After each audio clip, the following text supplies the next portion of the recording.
Time travel. I have often said, in speaking and in writing, that the qualified science fiction writer avoids the scientifically impossible. Yet I can't bring myself to make that rule an absolute one, because there are some plot devices that offer such dramatic possibilities that we are forced to overlook the utter implausibilities that are involved. The most glaring example of this is time travel. There are infinite tortuosities one can bring to plot development if only you allow your characters to move along the time axis, and I, for one, can't resist them, so that I have written a number of time travel stories, including one novel, The End of Eternity. You can get away with a kind of diluted time travel story if you have your character move in the direction we all move, from present to future, and suspend the usual consciousness that accompanies the move by having him, please understand that, for conciseness, I am using him as a shorthand symbol for him or her, sleep away a long period of time, as Rip Van Winkle did, or better, having him frozen for an indefinite period at liquid nitrogen temperatures. Better still, you might make use of relativistic notions and have your character move into the future by having his subjective time slowed through motion at speeds close to that of light, or motion through an enormously intense gravitational field.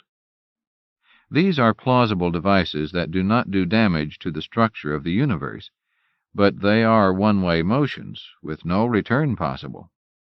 I did it in Pebble in the Sky, although I made use of an unknown, and unspecified, natural law involving nuclear fission. This was a weakness in the plot, but I got past it in the first couple of pages and never brought it up again, so I hoped no one would notice it. Alas, many did. The same device can be used to make repeated jumps, always into the future, or to bring someone from the past into the present. Once you have a device which sends someone into the future, however, it is asking too much of writer nature not to use some device, such as a blow on the head, to send a person into the past. Mark Twain does it in A Connecticut Yankee in King Arthur's Court. For that, there is some scientific justification at the subatomic level, where individual particles are involved and entropy considerations are absent. For ordinary objects, where entropy is involved, there is none. But all one-shot changes in either direction are only devices to start the story, which then usually proceeds in a completely time-bound fashion. That's not the true or pure time travel story. In true time travel, the characters can move at will back and forth in time. Nor is it fair if this is done through supernatural intervention, as in Charles Dickens' A Christmas Carol. It must be done by an artificial device under the control of a human being.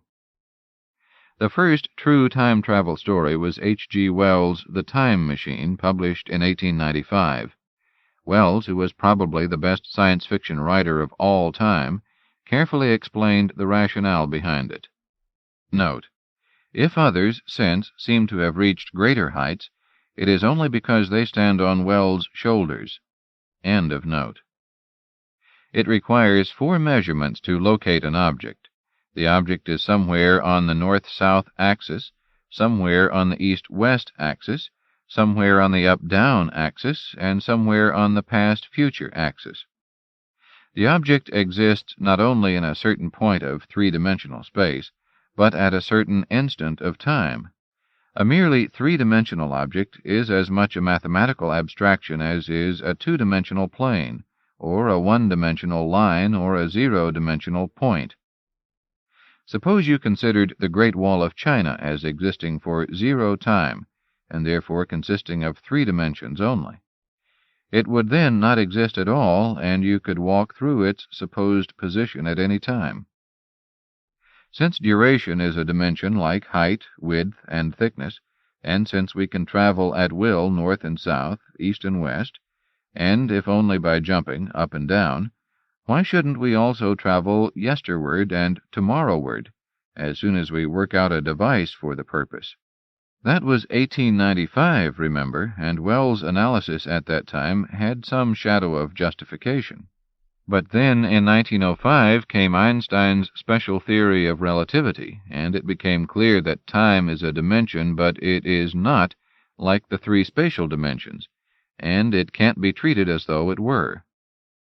And yet Wells' argument was so winning and the plots it made possible so enticing that science fiction writers generally just ignore Einstein and follow Wells. I do so myself in The End of Eternity. The dead giveaway that true time travel is flatly impossible arises from the well-known paradoxes it entails. The classic example is, what if you go back into the past and kill your grandfather when he was still a little boy? In that case, you see, the murderer was never born, so who killed the little boy? But you don't need anything so drastic. What if you go back and change any of the many small items that made it possible for your father and mother to meet, or to fall in love after they met, or to marry after they fell in love? Suppose you merely interface with the crucial moment of sex and have it happen the next evening, or perhaps just 5 minutes later than it did, so that another sperm fertilizes the ovum rather than the one that should have. That, too, would mean the person committing the act would never come into existence, so who would commit the act? In fact, to go into the past and do anything would change a great deal of what followed, perhaps everything that followed.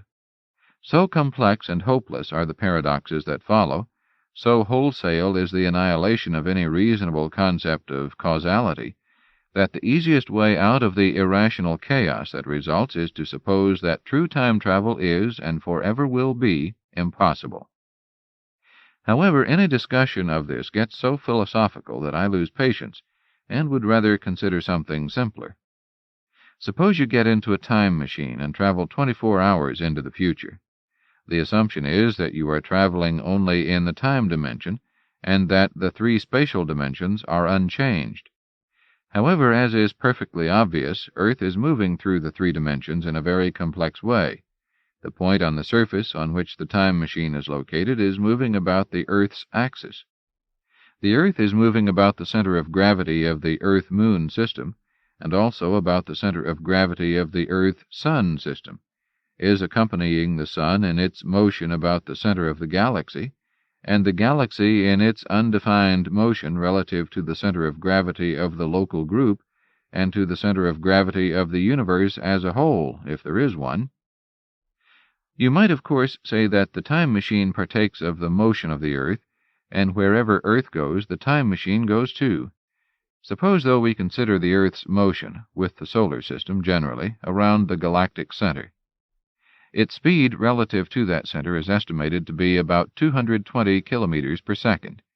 If the time machine travels 24 hours into the future in 1 second, it travels 220 kilometers times 86,400, the number of seconds in a day, or 19,008,000 kilometers in 1 second. That's over 63 times the speed of light. If we don't want to break the speed of light limit, then we must take not less than 23 minutes to travel 1 day forward, or backward, in time. What's more, I suspect that considerations of acceleration would have to be involved. The time machine would have to accelerate to light speed, and then decelerate from it, and perhaps the human body could only stand so much acceleration in the time direction. Considering that the human body has never in all its evolution accelerated at all in the time direction, the amount of acceleration it ought to be able to endure might be very little indeed, so that the time machine would have to take considerably more than an hour to make a 1-day journey, say, at a guess, 12 hours. That would mean we could only gain half a day per day, at most, in traveling through time. Spending 10 years to go 20 years into the future would not be in the least palatable. Can a time machine carry a life support system of that order of magnitude? And on top of that, I don't see that having to chase after the Earth would fail to cost the usual amount of energy, just because we're doing it by way of the time dimension. Without calculating the energy, I am positive time travel is insuperably difficult, quite apart from the theoretical considerations that make it totally impossible. So let's eliminate it from serious consideration, but not from science fiction. Time travel stories are too much fun for them to be eliminated merely out of mundane considerations of impracticability or even impossibility. Afterward.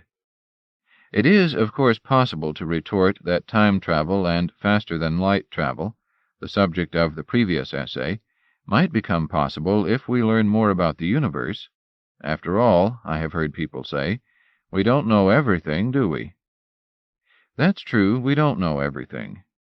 But we do know that it is unlikely in the extreme that we will learn something new about relativity, quanta, or thermodynamics that will make time travel or faster-than-light travel, or certain other things, such as anti-gravity, possible. So extreme, in fact, that it would be much safer to bet that the Earth will stop rotating tonight and that there will be no sunrise tomorrow morning. Much safer.